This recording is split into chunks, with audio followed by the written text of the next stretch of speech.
Michael McDonald. I chose 1984, written by George Orwell. The two genres are dystopian and realistic fiction. I chose this book because two genres are my favorite, and it's always been a one of mine to read 1984, as well as Animal Farm. They share very similar topics and motifs, and I like talking about those topics and motifs. The book was it was a learning experience because of just how much of a writer Orwell is. He was able to craft a different kind of book. It had a lot of different conventions and surprises, and it really just was a fulfilling read. The book was easy for me because of my aptitude as a writer mostly. I have a pretty diverse knowledge and information as well as a pretty decent vocabulary. And the only thing that was kind of difficult was just the untraditional way he wrote sometimes that I wasn't used to. But it dipped in and out of difficulty, so it really wasn't all that difficult. The thing that kept my interest was just the way it was just so unique. I mean, it's the blueprint for a lot of dystopians for a reason. It was just it was unlike any other. Most dystopians follow these kind of parameters and it was out of those. It wasn't in those. Orwell's choice of setting and background knowledge made the world feel really real at times, so that really helped keep interest. And his characters. Winston is just a really enjoyable character. I share a lot with him. I feel like. And then his side characters are just written well. They have differences and they're individuals. They're not copy pasted. The book is set in 1984, except for it isn't because they don't know the actual date, any of the citizens, but there's still time, obviously.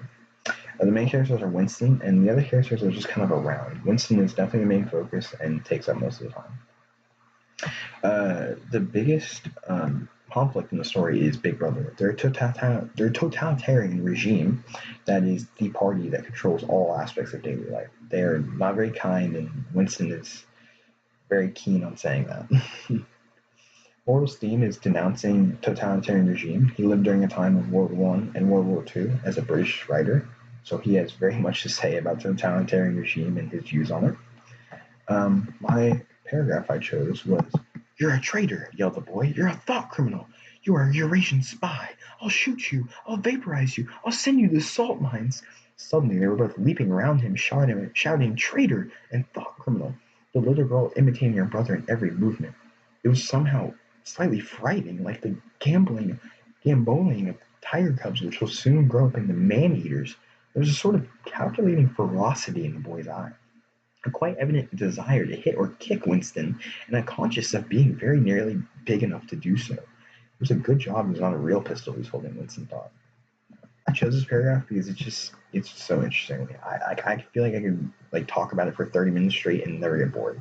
Um, I like the way he just I mean gambling of tiger. I've never heard that word. I'm assuming it means congregating or something, but that's just one thing that's interesting.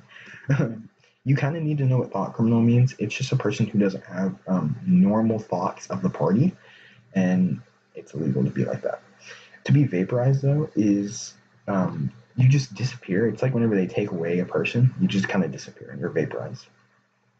In the passages above, Orwell's vocabulary, as well as his almost depressing mood at all times, and his bias, all kind of create this really, really, just it creates the book in a way that if it didn't have it, it wouldn't be the same book.